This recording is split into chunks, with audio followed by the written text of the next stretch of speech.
Hi friends, Kyndal Gary here. Since we're already in the month of October, I thought it was appropriate for me to make this video concerning the holiday in which we all know as Halloween.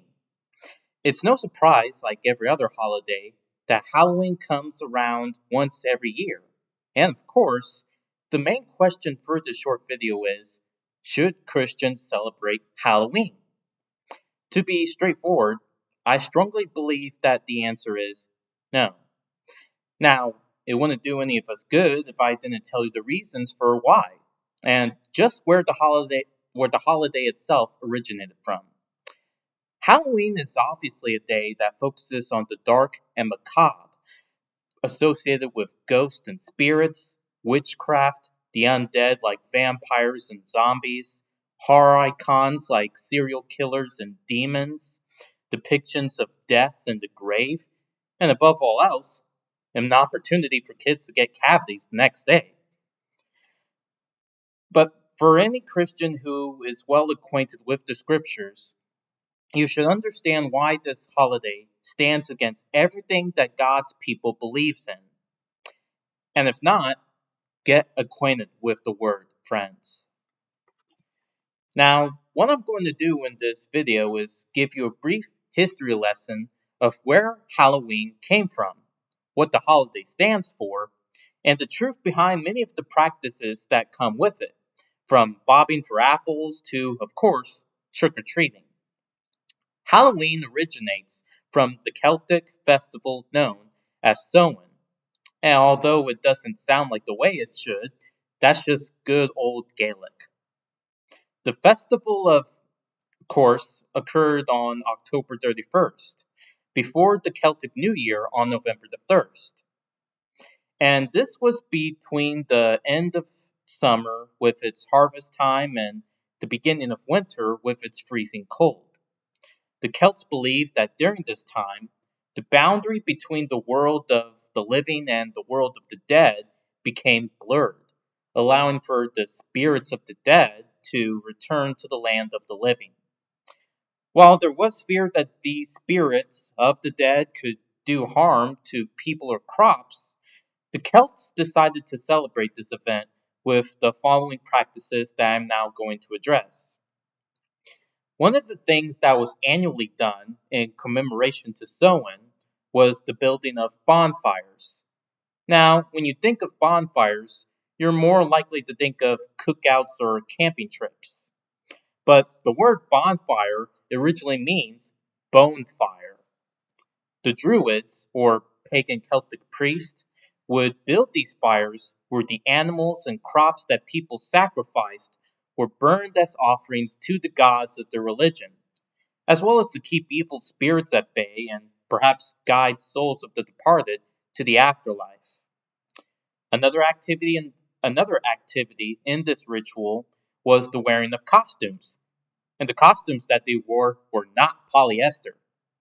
They consisted of the heads and skin of animals, and it was believed by wearing these disguises, evil spirits wouldn't be able to recognize the people who were wearing them. The celebration also involved the practice sorry, I can't get my words together. It involved the practice of divination, where everyone would attempt to foretell each other's fortune. So there are definite elements of paganism and spiritualism concerning this festival, and it was eventually picked up by the Roman Empire when the Celts were conquered by them.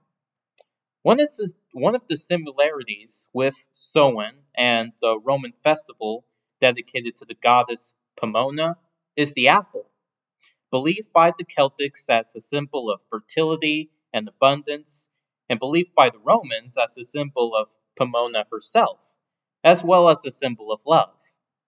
Thus, you have the practice of bobbing for apples, which may have been more like a game of matchmaking.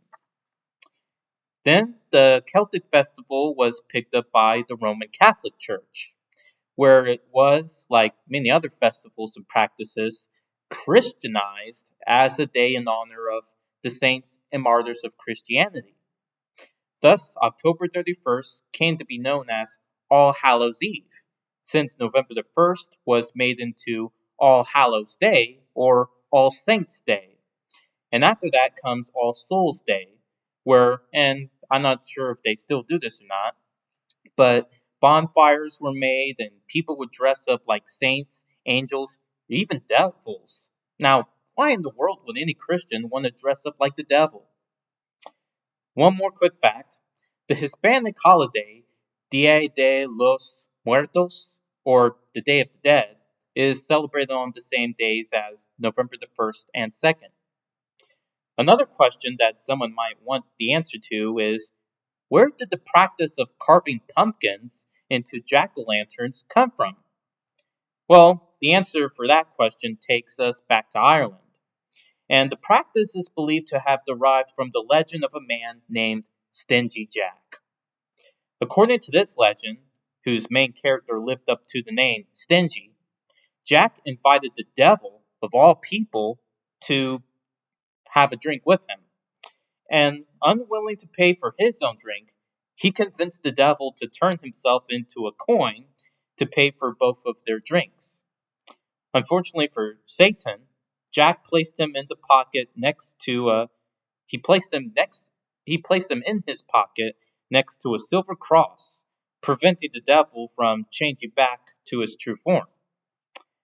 Jack not only tricked the devil once, according to this legend, but twice, as though the devil is really that powerless. And when Jack died, he was neither allowed into heaven or hell. Instead, according to legend, the deceased Jack was left to roam the earth with a burning coal placed inside a carved out turnip as a lantern, and thus earning the ghost of Stingy Jack the new name Jack of the Lantern, or Jack-o'-lantern.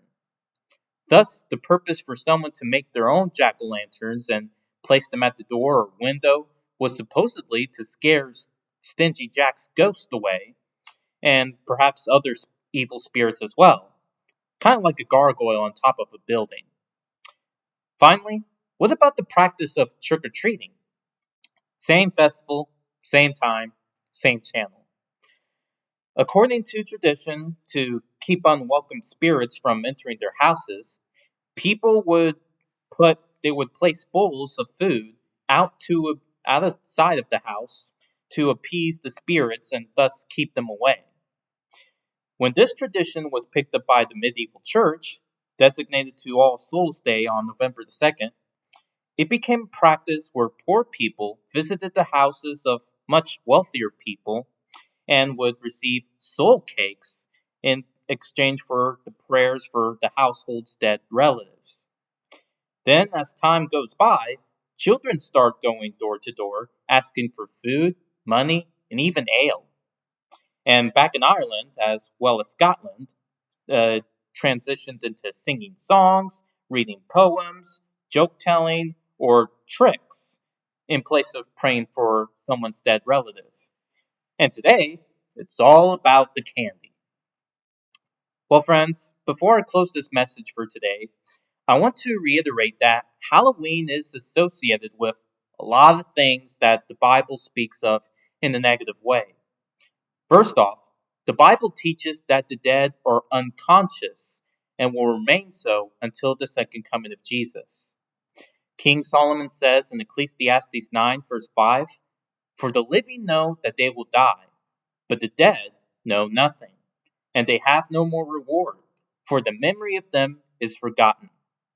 The Bible also strongly condemns witchcraft and other practices of the dark arts that involve communicating with the dead. Isaiah chapter 8, verse 19 and 20 says, "And when they say to you, seek those who are mediums and wizards, who speak and mutter, should not a people seek their God? Should they seek the dead on behalf of the living?" The verse 20 says, "To the law and to the testimony. If they do not speak according to this word, it is because there is no light in them." Now, for anyone who might be struggling to accept the facts that I've shared, I used to be a Halloween kid myself.